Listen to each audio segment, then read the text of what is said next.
Hey guys, this is the Gazelle Avignon C380 HMB. We were just looking at the Enviolo C5, is that right? Yes, that's right. This one's a little bit more expensive, a little heavier, 63 pounds versus 53.8. Kind of heavy duty, and you can see that in the tires here. These tires are a little bit wider, 28 by 2.15 versus 1.75. I love the way Gazelle integrates their headlight. It's called Fender Vision. You can actually adjust the aim, and it's got light sensing, so at night it goes kind of a different color and a bit brighter. But look at that side visibility along with the reflective sidewall stripes, this wraparound rear light on the MIK HD platform rack. These bikes come in step-through in 2 different colors that we can see here, along with some accessories, 3 frame sizes. They've got this integrated head suspension thing on the blade, like really streamlined fork, about 40 millimeters of travel, not adjustable from what I've gleaned from speaking with the folks at Reckless Shipyards. These are their bikes, and although it is nice to have some suspension, I was on this, I was trying to make it go, and maybe it's just that I'm a light person, but you know, it's not a whole lot of travel. That's one of the trade-offs here, probably for some weight savings and that nice clean look that you can just, I mean, look at this, the frame is just fantastic. We do have suspension seat posts though, and then this Essenza Plus saddle, Royal Gel Sully Royale, and these leather grips, ergonomic. We got that integrated bell, grip shifter that can be shifted at standstill at any time, because this is the Enviolo C380, 380% gear ratio, and it's a fluid shifting, so it's not stepped. This is a continuously variable transmission, and it fits perfectly with this Gates Carbon Belt drive. And this pulley wheel is a tensioner, so you don't need a horizontal dropout to keep that chain tight. Got a nice little protective plastic surround as well, so you're already with a belt drive, which is 3 to 5 times more reliable and long-lasting than a chain, but then this whole area is just kind of covered and kept extra clean. One of the nice upgrades for this particular bike is that we're using the smart system, and we've got the PowerTube 625 down tube integrated. I love that it slots from above. It's easier to manage than trying to come from below, especially when you have big fenders like this, which appear to be aluminum alloy, very sturdy, kind of have a plasticky feel, but they're definitely very solid. So coming back to the battery pack, higher capacity, 625, and look where that charge port is. It's up high, easy to reach. On the C5, it was on the side of the bike, but it was right here. Both of these are winning placements, in my opinion. And then we have a locking cylinder right here that is ABIS, and you can see the lock right here for this kind of a cafe lock. It secures the rear wheel, so you use the same key in both spaces. I love that, but you can't get the key out when the bike is, maybe when you're riding it, you know, so he's gonna go ahead and slot the rod through, right? It secures the rear wheel, and now we can get the keys out. We can use those for the battery. But the downside is, let's say that I'm riding and I want to unlock this cafe lock.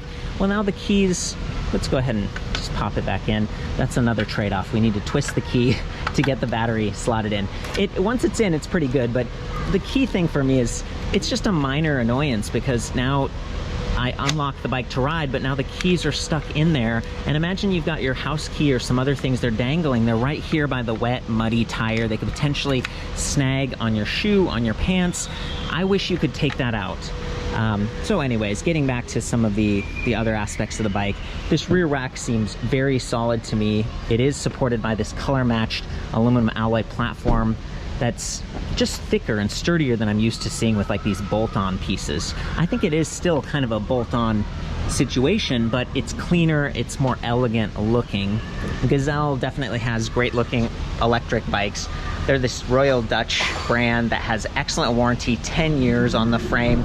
And of course with Bosch you get 2-year comprehensive on the battery and the motor and the electronics and stuff. So just coming back to how this is set up, you've also got the Bosch Performance Line motor, which gives you 75 Newton meters of peak torque, and 120 plus RPM support. Means you can pedal really fast if you're in a lower gear, and the motor won't drop out power on you.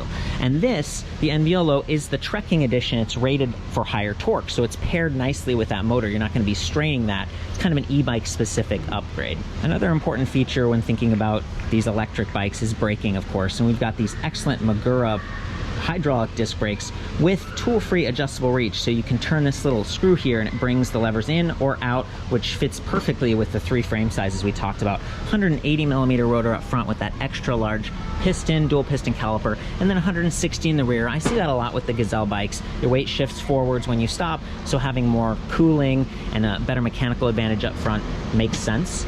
And then the cockpit, we've got this tool-free adjustable stem, nice swept back handlebar. I mentioned the ergonomic grips and stuff, but the display, it comes with the Intuvia 100, which is a grayscale, kind of a minimalist display. It is removable, and I believe it's using Bluetooth, kind of a wireless technology to interface with the LED remote over here. And you don't need that display to operate the bike. You can actually see a color readout for assist levels, Eco, Tour, Sport, Turbo, and you can modify how Eco and Turbo work using the Bosch e-bike Flow app. You can see your battery charge level. There's actually 10 increments here. It goes from blue to white. I mean, it's a fantastic little button pad. But when you come back to this display and thinking about using your smartphone, which also does like a geofencing thing to sort of secure the bike and disable the motor, I'm thinking like it would be nice to tap into that 625 PowerTube, right? But even though there's a little USB-C port on the bottom, see there's a little tool icon, and that's only for diagnostics. So to me, that's a little bit of a missed opportunity, but most people have smartphones with big batteries these days. So I'm just kind of pointing things out that I would think about. I like Bosch for their reliability. The display is nice.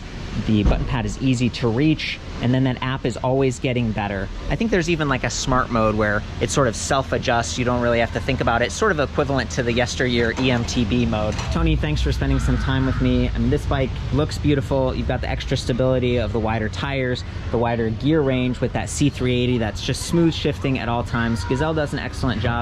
And with this little review short, hopefully we've answered some questions. Thanks, man. Thank you.